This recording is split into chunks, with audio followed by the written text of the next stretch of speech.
All right, guys, this is Chandler with Classic Care, and I'm about to clean this Stand wool rug here in the garage, right on site.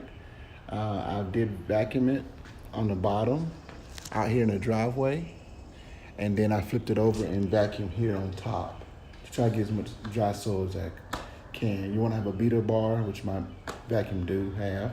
It does have a beater bar, and so it's going to shake out as much as possible what you can do on site. So it's still limited, but it's better than not doing it at all. So this rug has some issues. And see, we got some color run here, as you can see.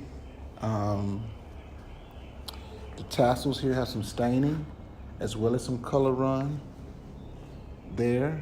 And so you can see the staining. These are issues that you cannot deal with on site.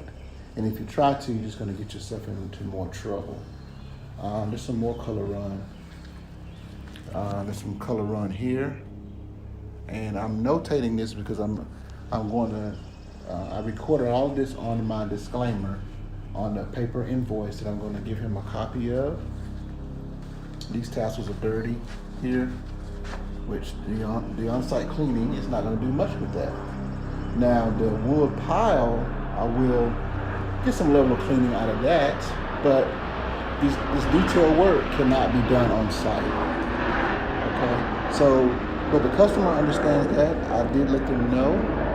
I did inform them, and I'm going to show you what I pulled out. Okay, so I pulled out my this is my work order form.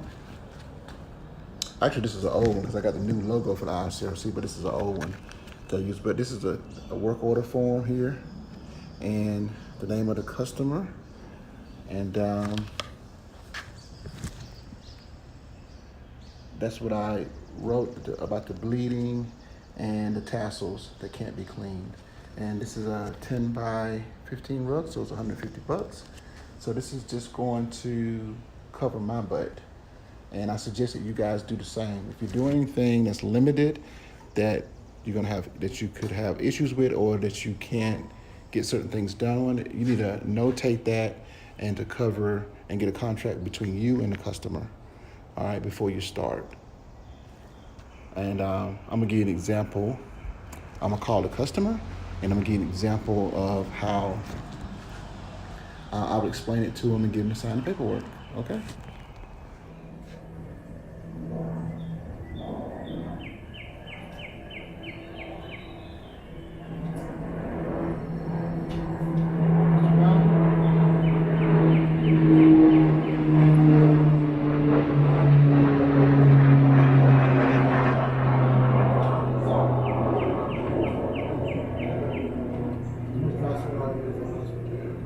So I just want you to initial before I start, what it's got to be here, okay, to show this area.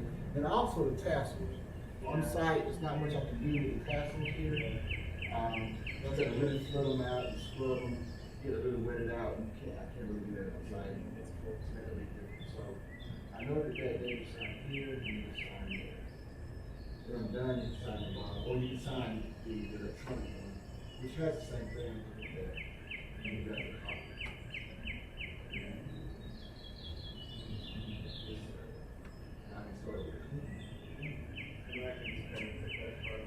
Yes.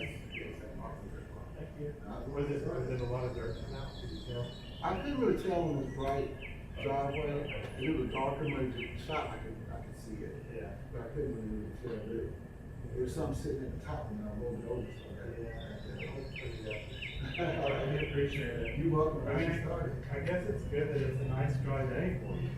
Yeah, and it's gonna dry. It's gonna dry in good time. How long does that usually take? It's probably dry in about 4 hours. Fast. Should I bring out a fan or anything when you're done? You want the garage open? I think it'll be fine. Okay. Awesome. Thanks so much. You're welcome.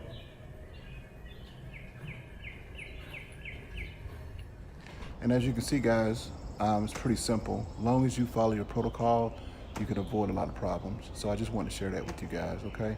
I'm gonna go ahead and get started on this rug, and I'll see you guys in the next one.